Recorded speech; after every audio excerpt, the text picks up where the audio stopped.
Hey there, it's Wayfair here, where delivery and setup are as easy as a few taps on your phone. You're relaxing in an old hammock, scrolling Wayfair's app, when you spot it, a brand new patio set. Next thing you know, Wayfair delivers it right to your patio and sets it up. Oh, you need a new grill too? All right, Wayfair's got you covered. With Wayfair's Room of Choice delivery and fast expert setup on qualifying orders, life gets a little easier. Visit wayfair.com or the Wayfair app. Wayfair, every style, every home. Criminology is a true crime podcast that may contain discussion about violent or disturbing topics. Listener discretion is advised.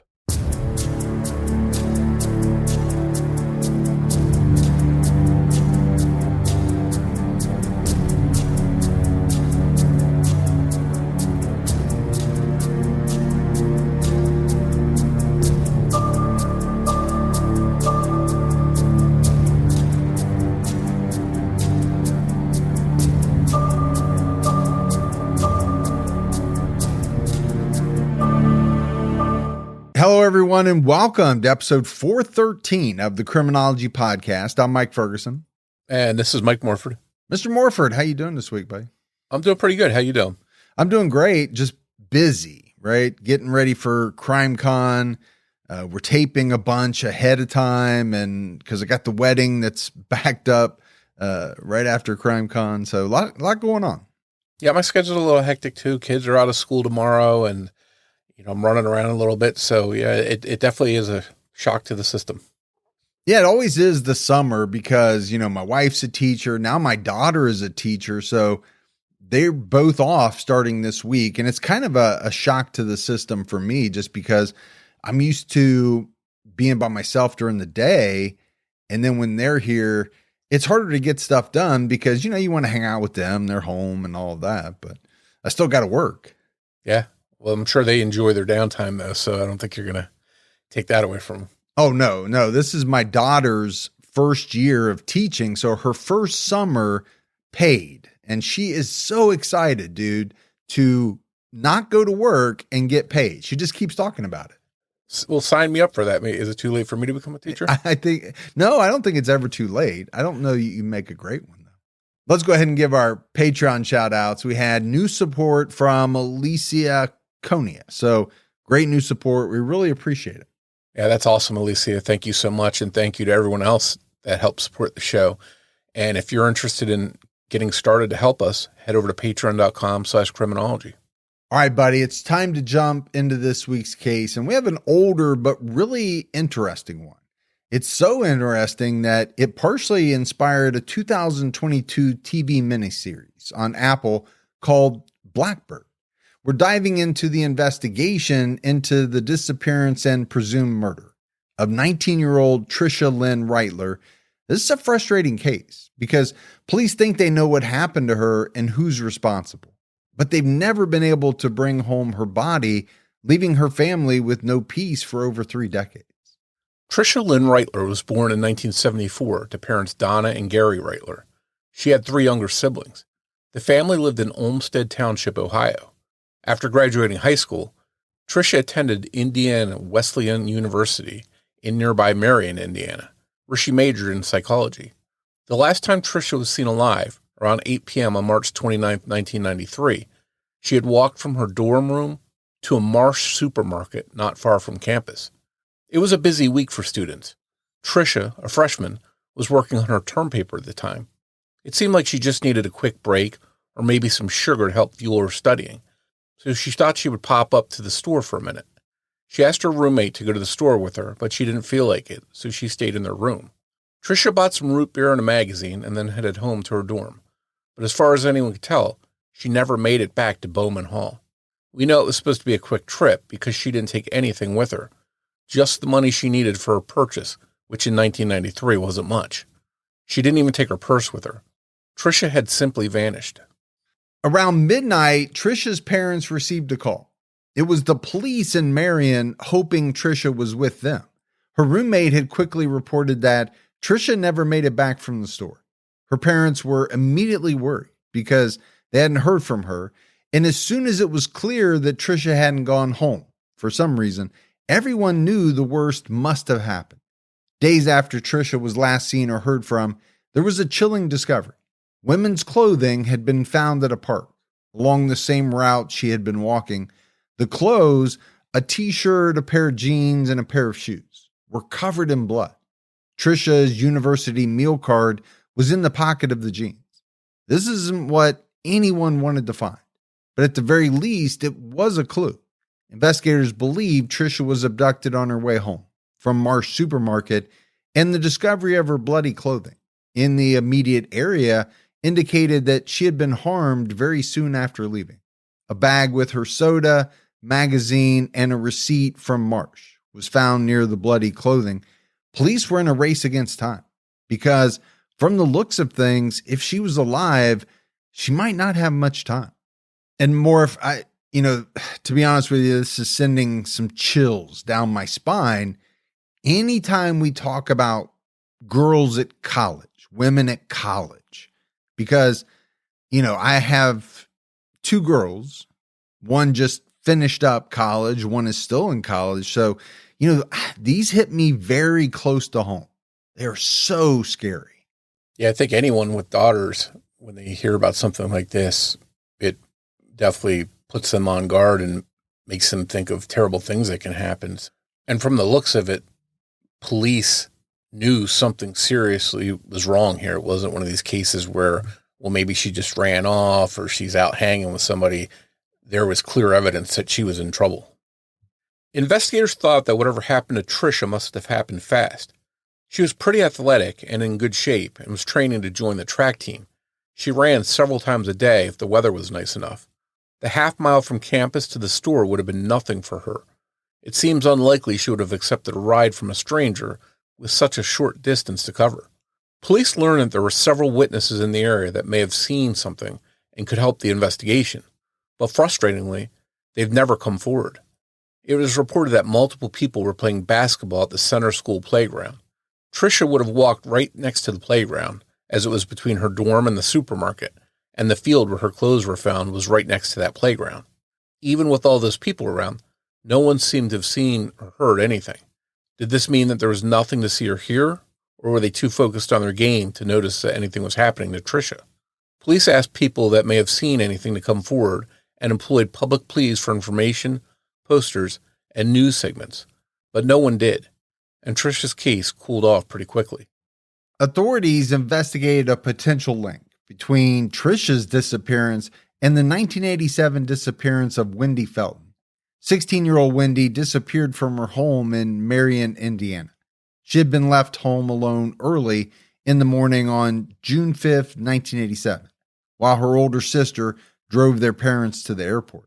By the time her sister returned, Wendy and a suitcase full of clothing were missing. However, all of Wendy's personal belongings had been left behind. According to her family, she was looking forward to getting her driver's license the next week and had no known reason to leave. A man named Donald Grenier was looked at as a suspect in both cases after he was arrested in 1999 on charges of abduction and child molestation. He kidnapped a young girl and held her for 3 days. She escaped. Grenier denied any involvement in either case. His home was searched, but no evidence was found linking him to either disappearance. Another man, Tony Searcy, was looked into simply due to his criminal history. Searcy was checked into the hospital for a hernia the night Tricia disappeared and apparently failed 2 different polygraph examinations that asked him questions about her. Like Grenier, he maintained his innocence and could not be linked to either case. It seems like police were jumping into action, looking at possible suspects. They didn't seem like strong suspects, but they were at least looking. So I think that speaks to the urgency of their investigation. Well, I guess it depends on what you mean by the word strong. No, they're not strong in the aspect of there are ties, direct ties, but obviously, especially the first guy, Donald Grenier, he was not a good guy, right? Arrested for abduction and child molestation. The other guy, Searcy, had a criminal history. We just don't know the full background of it. As interested as police were in these guys, one suspect was very high up on the police radar, and that's because he confessed to Tricia's murder multiple times. though he later recanted the confessions, and none of the information he gave panned out. Investigators believe this may have been because he was toying with them, not because he didn't know anything.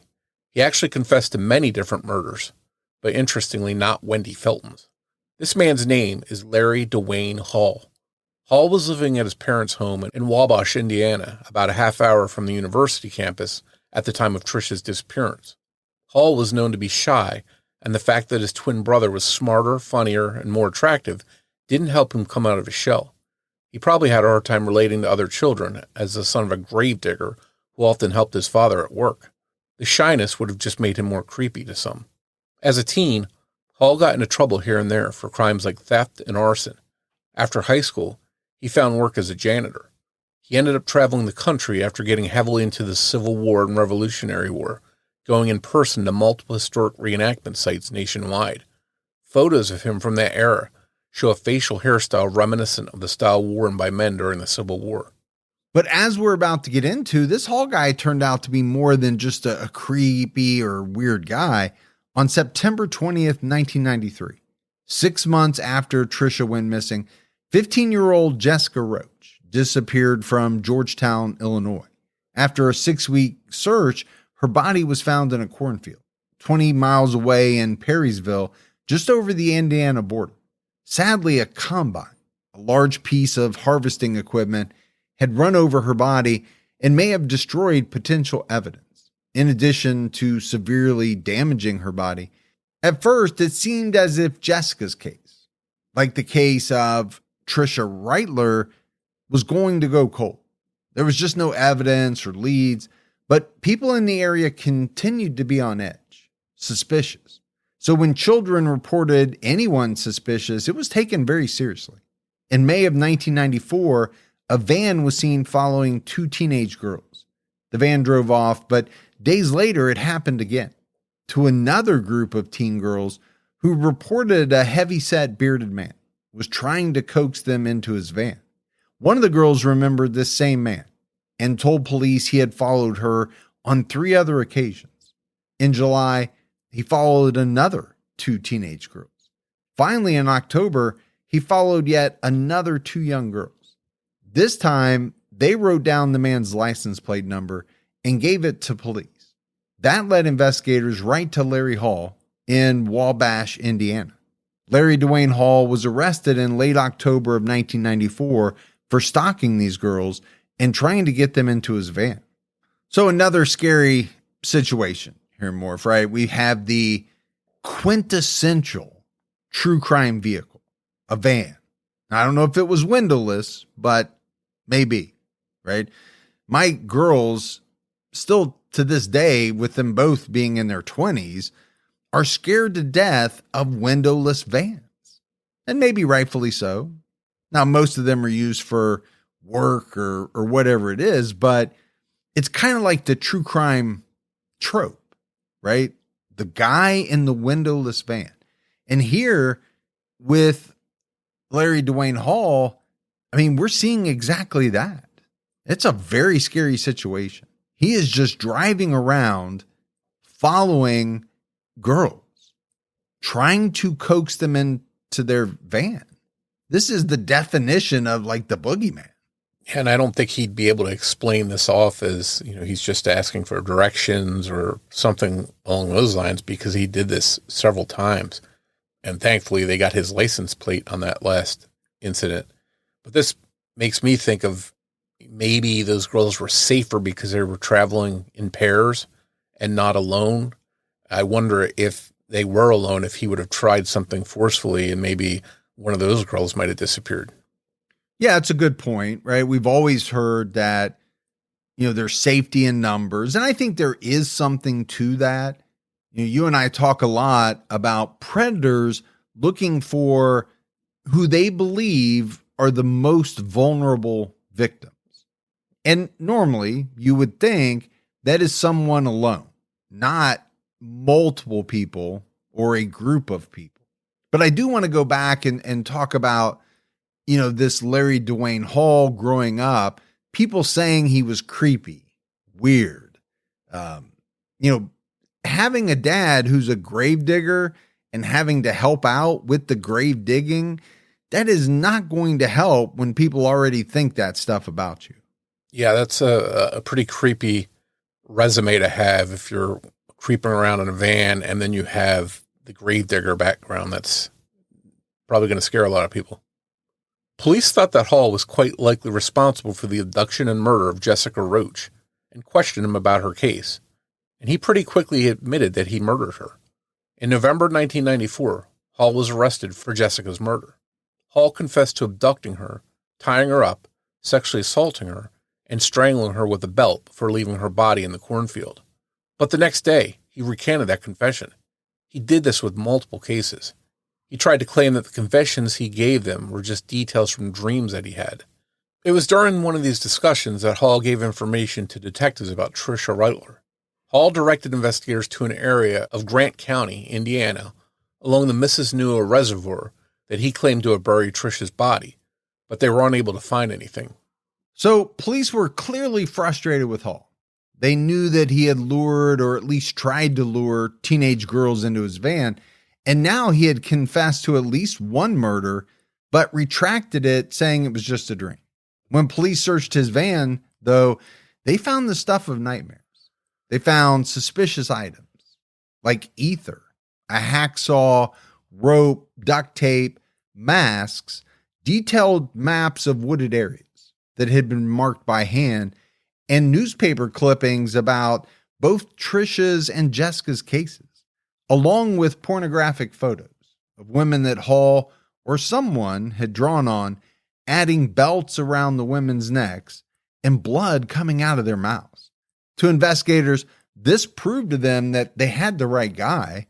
There was also evidence in the van directly linking Hall to Tricia and to other missing or murdered women. Investigators found stationery from Indiana Wesleyan University with Tricia's name on it. And I think if you're police, Morf, you're just salivating at this point, right? You've got the guy, but you have to put it all together. I mean, there's a lot here that is making this guy look guilty. I mean, the stuff they found in his van, it's like a Dexter kit. I mean, that is like a prototypical stalker, abductor kit. That's scary stuff. Yeah, we talked about how scary those kind of vans were, but this stuff inside the van, as we just mentioned, is nightmare fuel. That's pretty clearly shows a person that's up to no good, and they've got all the tools they need to do something really bad. And the one thing that jumped out at me was the newspaper clippings specifically about Tricia and Jessica. I mean, I understand maybe a person having an interest in keeping up with a true crime case or something like that.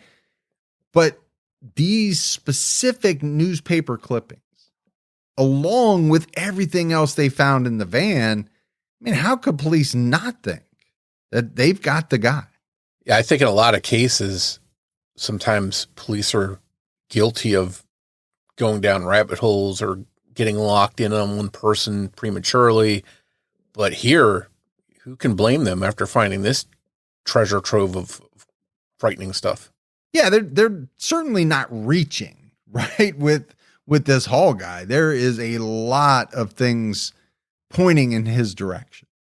I'm Hannah. I've lost 75 pounds in 20 months with GLP-1s, plus diet and exercise. On Row, I've gone from struggling to run a mile to running farther every day. You can access FDA-approved GLP-1s online. Get the support you need to reach your weight loss goals. Go to row.co/weight to see if you qualify. I'm a paid Row partner. 20% average weight loss in 1 year in non-diabetics with obesity or overweight with a weight-related medical condition versus 3.1% in placebo arm. RX only. To stay informed about serious side effects, go to row.co/safety.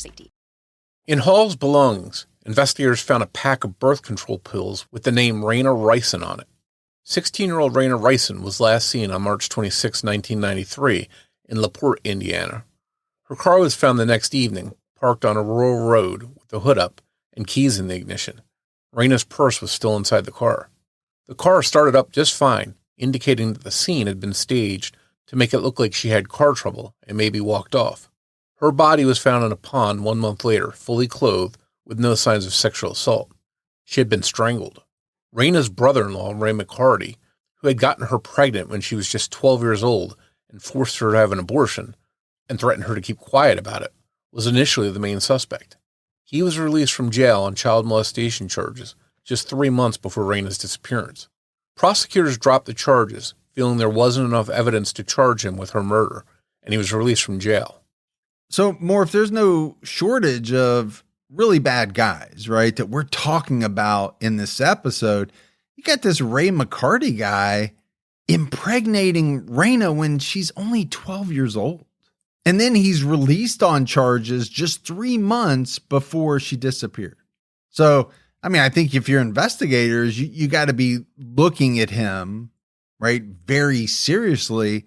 But then when they find the pills with Raina's name on them in Hall's items, that would make it pretty tough, I would think, to build a case against Ray McCarty. Yeah, this Ray guy seems like a real scumbag. And knowing what he did and knowing that he got out very shortly before she was killed, I could see why police might be interested in him. But then to find pills with her name on them and this guy Larry's stuff, which way do you go? Which road do you go down? And one thing I didn't hear about, but maybe it's something that should be considered, I wonder if there's any possibility if police looked into a chance that these two knew each other. Maybe they somehow worked in cahoots, but I hadn't seen anything about that. But apparently police were unclear whether this was a real prescription label or something Hall could have made himself. And we talked about the article clippings, right, that were found in his vehicle about Tricia's case. So we know that he liked to follow the news. In 2015, 22 years after Raina's murder, her ex-boyfriend Jason Tibbs was charged with her murder. He was convicted and sentenced to serve 40 years in prison. Tibbs maintains his innocence. There are many who believe her brother-in-law, Ray McCarty, really did kill her. Most of the evidence against Tibbs was the testimony of a co-defendant who got immunity for cooperating. Raina disappeared just 3 days before Tricia Reitler. They were last seen just 2 hours from each other. It certainly seems possible for one person to be responsible for both murders, especially if something went wrong. And he felt frustrated after killing Raina instead of feeling satisfied, or whatever killers feel when it's time to cool off for a while. The whole birth control pill angle seemed to link Larry DeWayne Hall to Raina, but there was nothing solid. So a lot of times in these cases we talk about there's nothing evidence-wise that points to any one person. But here in this case, in Raina's case, you've got her pills possibly that are in Larry DeWayne Hall's possession. And then you also have this perv brother-in-law who's already molested her and gotten her pregnant that just got out of jail. He seems like he could have a motive. So if you're the police, what do you do here? Well, but then they end up charging and convicting her ex-boyfriend, who to this day claims he didn't do it. And again, we don't know everything about, the evidence and the trial, but when you hear that the bulk of the testimony kind of centers around one co-defendant who got immunity, those cases are a little bit scary. Let's be honest, because we have seen in the past people wrongfully convicted on that type of evidence or that type of testimony. And I think there's still one important question that needs to be answered. If those birth control pills were really Raina's, what's Larry DeWayne Hall doing with them? How did he get them? Just 8 days after Tricia Lynn Reitler was killed, 2 students at Wesleyan were walking home from the store after dark. They were feeling safe because they were with each other and weren't alone. That's when a man in a van began to follow them. They immediately ran to campus security and told them about being followed. A security officer found the van and pulled it over. Larry Hall was driving, but claimed he was looking for a friend's house and gave an address. The security officer let him go on his way, but reported the incident to the police, who informed him that the address the man gave didn't exist. The license plate was registered to Hall. Maybe for him, There was no cooling off period. Hall's van also contained a document or a note with the name Naomi Kidder on it. Naomi Kidder disappeared on June 29th, 1982, after leaving the Travel Lodge Hotel in Rawlins, Wyoming, to hitchhike to Buffalo, Wyoming, where her parents were watching her 1-year-old daughter. Naomi's body was found on September 10th in a shallow grave in Natrona County, Wyoming. A piece of barbed wire had been made into a ligature and was still around her neck. She was a Jane Doe until 1993. Naomi's daughter, Bobby Winkler, made it sound as if her name was in Hall's handwritten notes, which did have dates on them. She believes this could be a legitimate lead because the note predates the media coverage of her mother's case. And we're going to get into these notes a bit later. If Hall had murdered Naomi Kidder, he would have been about 20 years old when he did so.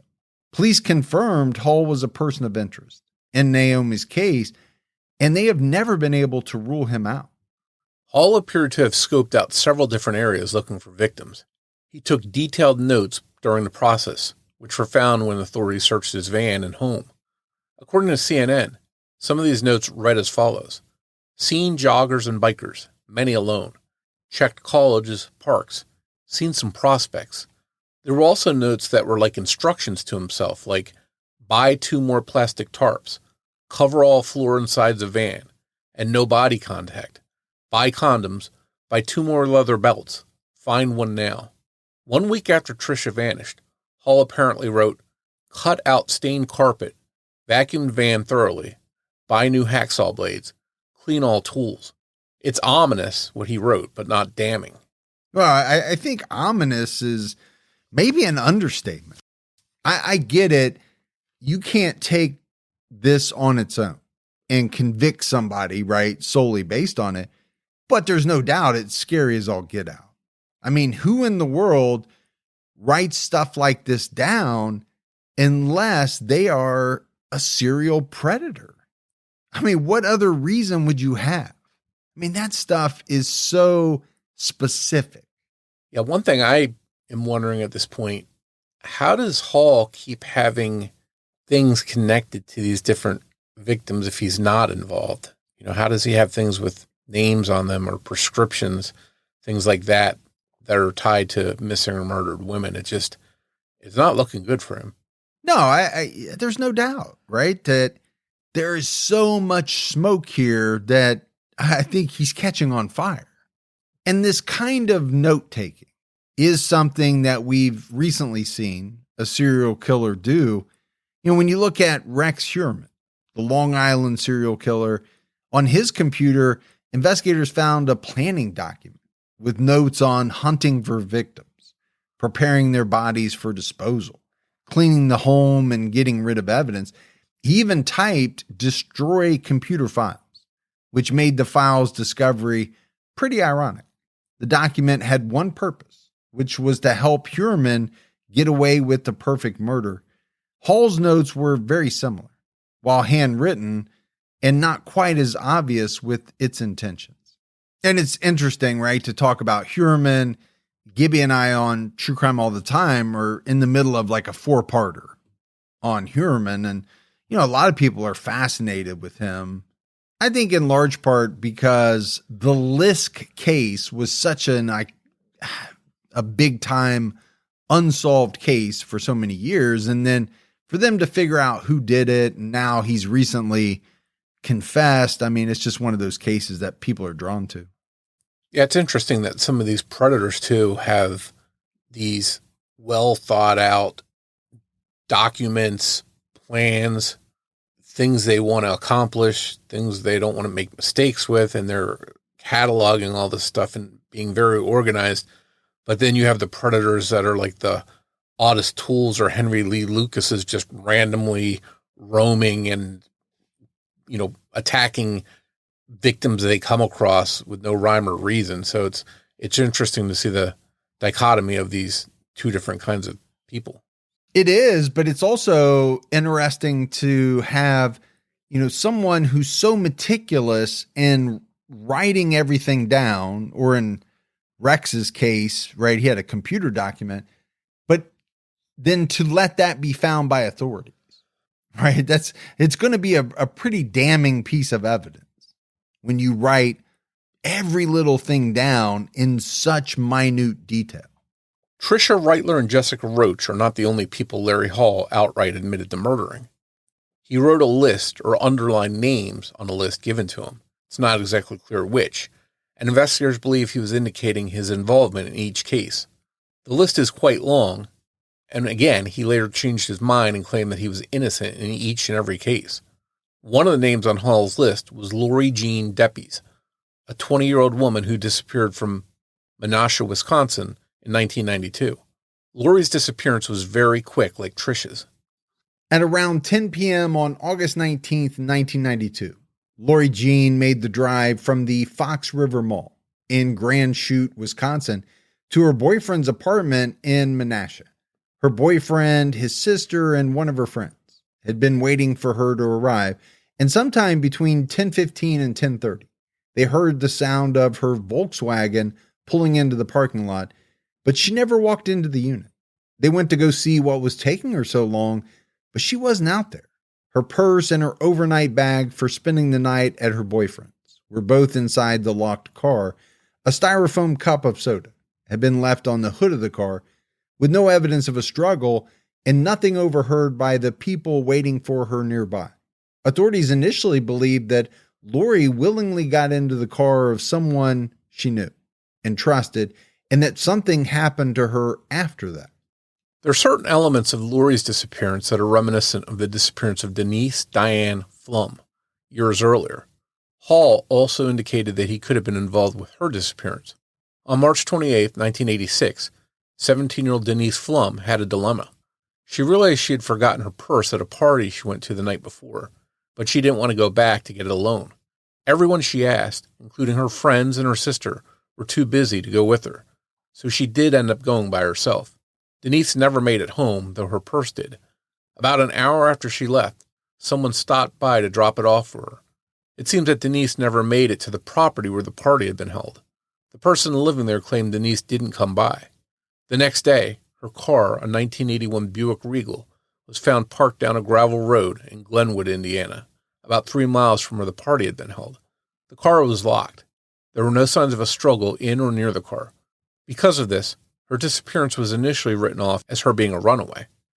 Unfortunately, fingerprints collected from the inside of the car were taken into evidence, but later misplaced, without ever being tested.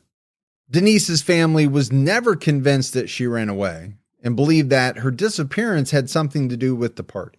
Her mom, Judy, told WTHR.com that Denise seemed to be apprehensive about going by herself, but she was not a person who was normally afraid to go places. So we've puzzled over that all these years. In July of 2020, Denise's ex-boyfriend, Sean McClung, confessed to her murder in an attempt to receive immunity in 2 unrelated cases. McClung was dying at the time of this confession and would only live 2 more months. During this time, he refused to help investigators locate Denise's body, so he didn't receive immunity in those other cases. Just 5 days before he died, he admitted he had no idea what happened to Denise and had lied to try to spend his final days outside of jail. Judy Flum believes she knows the identity of her daughter's killer, and it's not Larry Hall.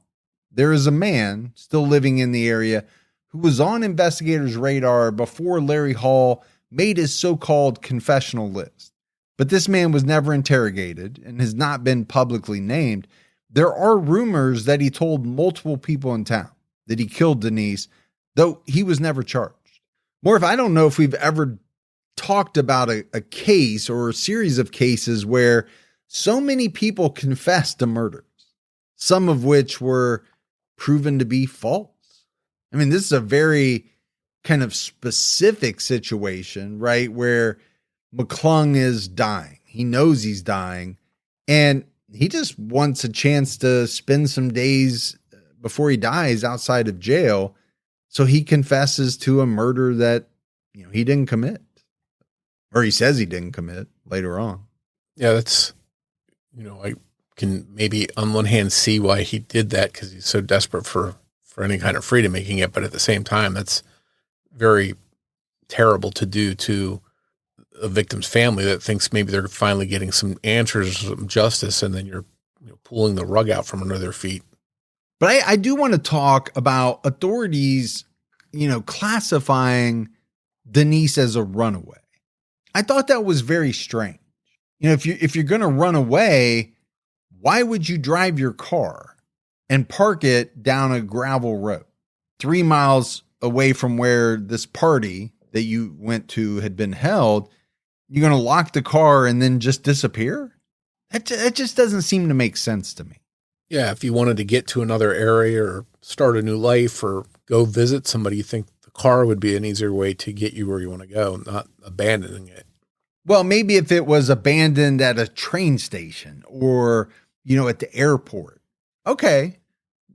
Does that make a little more sense that maybe somebody ran off to start a new life? Yeah, possibly. But just down a gravel road in the middle of nowhere, that just doesn't make any sense. Another possible victim Larry Hall is connected to is named Paulette Webster. Hall didn't directly confess to the murder of Paulette, but he heavily hinted at his involvement. According to the Charlie Project, he wrote, "If I did it, I would have put her in a river or in a field." Paulette was 19 years old when she vanished from Chester, Illinois. She was walking home from her friend's house at around 11 p.m. on September 2nd, 1988. She never made it home, where all of her belongings, including her purse and driver's license, as well as her beloved cat, dog, and pet bird, were waiting. Hall wasn't shy about connecting himself to crimes, as at one point he confessed to picking up and killing a hitchhiker. Based on his description, investigators believe this was Georgia Ann Shreve. The 37-year-old was last seen alive at an Indianapolis truck stop on Thursday, July 25th, 1991. Her body was found 11 days later in a ditch on the side of an on-ramp heading westbound on Interstate 74. Hall also admitted to abducting and killing Eulalia Milia Chavez in 1986, though he recanted that confession too. A sample of his DNA was taken for comparison to a sample relevant to the case, but it was inconclusive. And we have to talk about the "if I did it." I mean, that just made me think of OJ a little bit. It's always strange when people say, "If I did it, I would have done it this way." Or maybe I did it this way. Why would you even talk that way if you didn't have anything to do with it? Yeah, that has always been a head scratcher to me. Now, I know some killers sort of like taunting the police and they get a little bit of a thrill out of sharing information, but not too much to where, they are held accountable to it. But I also know there's people that for whatever reason make false confessions too, just for the attention. And, you have to sort of sort out maybe when someone's trying to get attention or when they actually have some real information that's relevant. Investigators compiled their own list of cases that they tried to rule Hall out of being involved in. One case that Hall does seem a likely suspect in is the murder of Jennifer Lee Schmidt. The 19-year-old was a freshman at Purdue University in West Lafayette, Indiana. She was last seen on August 6, 1985, after leaving her off-campus apartment to head to a professor's office. She was declared legally dead in 1993, but her body has never been found. We know from Hall's notes that he liked to hang around different campuses, and from the girls who reported him to security, we know he liked to follow young women in his van. In most of the cases we've discussed so far, where a body was found, the cause of death was strangulation. But there were also multiple stabbing deaths that happened in an area not far from where Hall may have been around the same time, mostly for the Civil War reenactments he traveled to attend. For example, 18-year-old Holly Ann Anderson was killed in January of 1992. Her body was found just 3 miles from the cornfield, where Jessica Roach would later be found.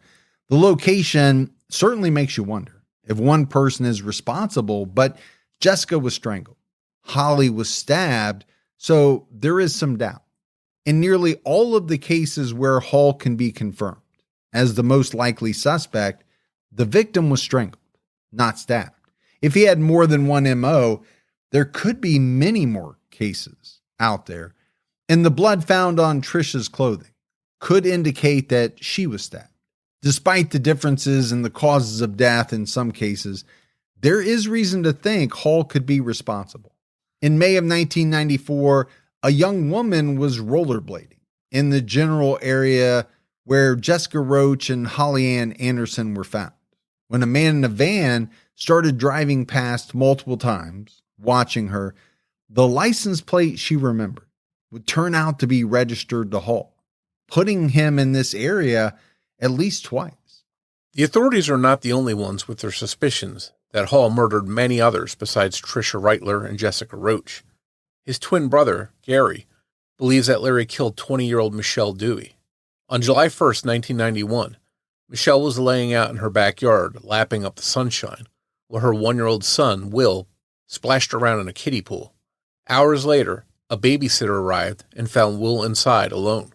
Looking for Michelle, the babysitter found a terrible scene in the back bedroom. Michelle was dead. She had been strangled. According to Gary Hall, his brother Larry confessed that he was in the Irvington area of Indianapolis on July 1st, 1991, looking at a vehicle, a blue Dodge van, to potentially purchase.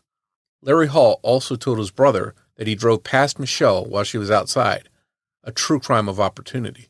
His brother told WTHR.com that Larry only had time to ambush and strangle Michelle before her son got upset and started crying, which he said freaked him out and caused him to flee. But he did take one of her records as a souvenir on the way out. Gary said, "I believe Larry killed Michelle." And he added, "I believe he killed a lot of young women, I'm sorry to say."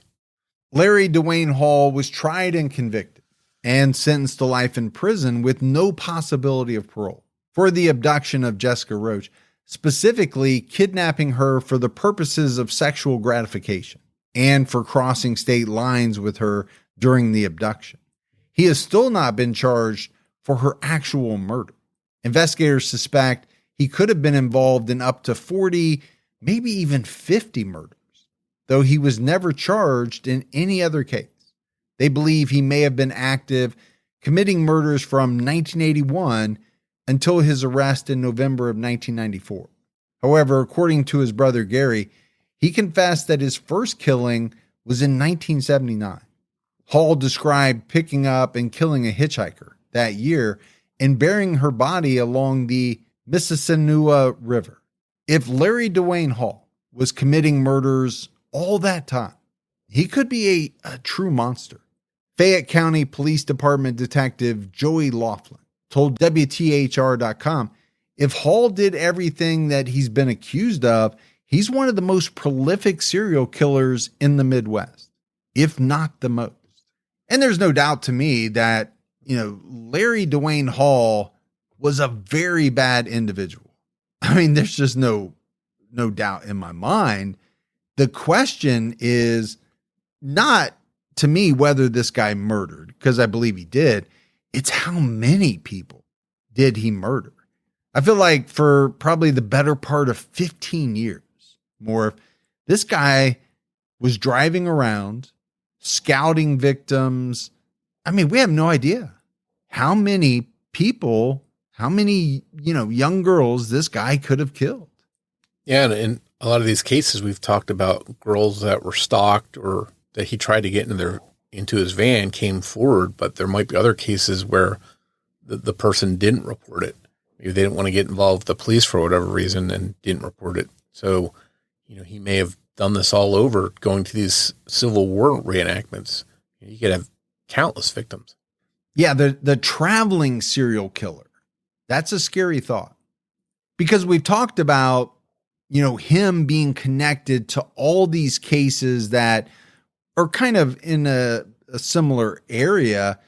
But if he's traveling the country, going to these different Civil War, American Revolution type reenactments, he could have many more victims that the authorities just never would connect him to. Yeah, we know that he was a planner and organized and tried to take steps to cover his tracks. So he may have been able to get away with a lot of different stuff. As frightening as it may be to think of all the victims Larry DeWayne Hall may have had, there are many people that don't believe Hall could be responsible for most, if not all, of these crimes we've talked about. He's been noted to have a very low IQ, and to abduct someone with no witnesses, leave no forensic evidence that can tie you to the crime, and dispose of a body where no one can find it, does seem to take some intelligence that a lot of people doubt Hall had. Indiana State Police Lieutenant Al Williamson told ABC 57 News, Larry Hall liked to take credit for something he didn't do. He liked to be famous for homicides, for murders. I don't know why he did. It was just something he wanted to do. So did Hall kill all of the girls we've talked about? Some of them? It's hard to say. Physical evidence doesn't seem to have linked him directly. Hall definitely seems to be the most likely suspect in Tricia Lynn Reitler's disappearance and presumed murder. But Marion Police Deputy Chief Stephen Dorsey told Fox 59 News, investigators just don't have any evidence that puts Larry Hall into the mix of Tricia being missing. Investigators tried very hard to figure out which version of Hall's stories were true, but it just never happened. A fellow inmate, Jimmy Keene, was even recruited as an informant to try to get information from Hall just to provide closure to the families, not even necessarily to be able to take the cases to trial. His main objective was to get Hall to tell him exactly where he buried Tricia Reitler and anyone else he killed. Keene, having served less than 1 year of a 10-year sentence on drug charges and unable to be with his sick father, jumped at the opportunity. And Keene was doing a good job at the task. He did earn Hall's trust.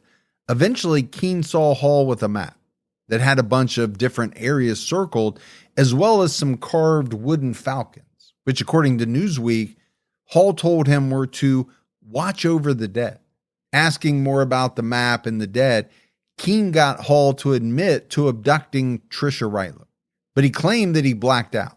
And when he came to, Tricia was already nude and dead next to him. There was no real accountability or detail in the confession. It was enough for Keene, though. For whatever reason, instead of waiting for the operation to be officially over, Keene decided to tell Hall exactly what he thought of him, and none of it was good. The sudden shift in Keene's tone tipped Hall off to his real reason for being there and talking to him. By the time investigators went to find the maps and falcons that Keene described to them, Hall had gotten rid of them all. We'll never know if there was anything at each of the points he marked, or if it was just more dreams that he had. Despite failing to secure a specific burial location in any of the cases, investigators held up their end of the bargain. Keene was given credit for time served and released. The conviction was dropped from his record. And I'll be honest with you, that was a little shocking to me that they held up their end of the bargain, because I get it, this guy did some of the work, but then he essentially blew the whole operation.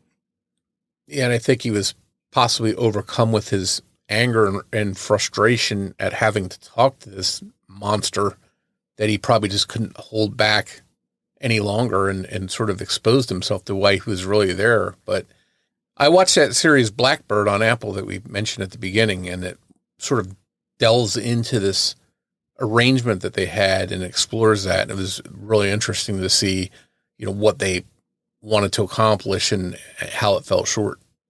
Yeah, I haven't seen it, but I've heard a lot of good things about it. So now I'm definitely going to have to go back and watch it. In 1996, the year after his conviction, Larry DeWayne Hall appealed. According to Newsweek, in his appeal, he stated that he had a personality disorder that makes him susceptible to suggestion and pathologically eager to please, which caused him to confess to a crime that he didn't really commit. That appeal was denied. Larry DeWayne Hall is currently serving his life sentence in the medium security Butner 2 building at the Federal Correctional Institute in North Carolina. After all this time, Tricia Lynn Reitler's family may never get the answers to all of their questions. The one thing her mother, Donna, still hopes for is that someone will find Tricia's remains so that she can be buried where her headstone is. She told Newsweek she just wishes there was some place to bring flowers for her. Right now, they do have a burial plot with a beautiful headstone, and there's a memorial for her on the Indiana Wesleyan campus with a plaque and a bench. But when her family and friends visit, they know she's not really there. It's just not the same for them. If you have any information about Tricia's disappearance, you can contact Grant County Crime Stoppers by calling 765-662-8477. So, Morf, as we wrap this one up, I mean, you've got this guy, Larry DeWayne Hall. And to me, he's kind of a mystery, an enigma. There are real questions about whether this guy is a very prolific serial killer or whether he's a guy who likes to confess to crimes for whatever reason. And not just crimes, but murders. The one thing that has stuck with me the whole time we were doing this episode were the things found in Larry's van and how much stalking we know he did. And you talk about news clippings about people who were murdered. I mean, to me, there's just too much smoke there for this guy not to be a serial killer. I get it. They may not have the evidence to have been able to charge him with, murders. But man, if he's not a murderer, I would be shocked. Yeah, there's just so many little things that seem to connect him to several of these cases. Belongings of some of the victims, their names, interest in them that, clearly he had. But it seems like there's just a real lack of physical evidence. With all these cases, there's not really any DNA or anything like that to tie him to these. And most of these crimes were committed back in the 80s or early 90s before people knew about DNA and how it linked to crimes. So although he was careful and tried to, maybe get away with things and not leave evidence, he wouldn't know about DNA most likely. So the fact that in all these cases, there's nothing really tying him on that front, it's kind of got to be frustrating for investigators. But here's the issue I have, right? People say, well, he couldn't have pulled this off because he had such a low IQ. And I just don't believe that. We have seen killers who definitely had low IQs get away with crimes for a very long period of time. I think it's possible. And, could he have known about DNA? I don't know. I mean, they started using it for convictions, in the 80s, 86-ish time frame. By the 90s, could he have known about it? Yeah, probably, maybe. I don't know.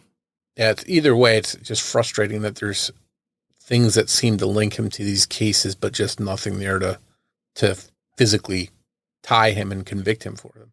If I had to put money on it, one way or the other, my bet would be that this guy is a somewhat prolific serial killer. That's what I truly believe. Now, how he, didn't leave evidence or, I don't know. Yeah, I'm right there with you. I think there's other victims that he has for sure that just haven't been connected yet. And hopefully one day they will be. But that's it for our episode on Tricia Lynn Reitler. As always, if you love the show but haven't done so yet, take a minute, go out, leave us a review or rating. Also, keep telling your friends. Word of mouth really helps us out. If you want to find us on social media, we're on every major platform. Just search for Criminology Podcast on your favorites. And for news, old episodes, and more, check out our website, criminologypodcast.com. And if you want to join a discussion group about the cases we talk about, head over to Facebook and search for Criminology Podcast Discussion and Fans. So that's it for another episode of Criminology. But Morf and I will be back with all of you next Saturday night with a brand new episode. So for Mike and Morf, we'll talk to you next week. Take care, everyone.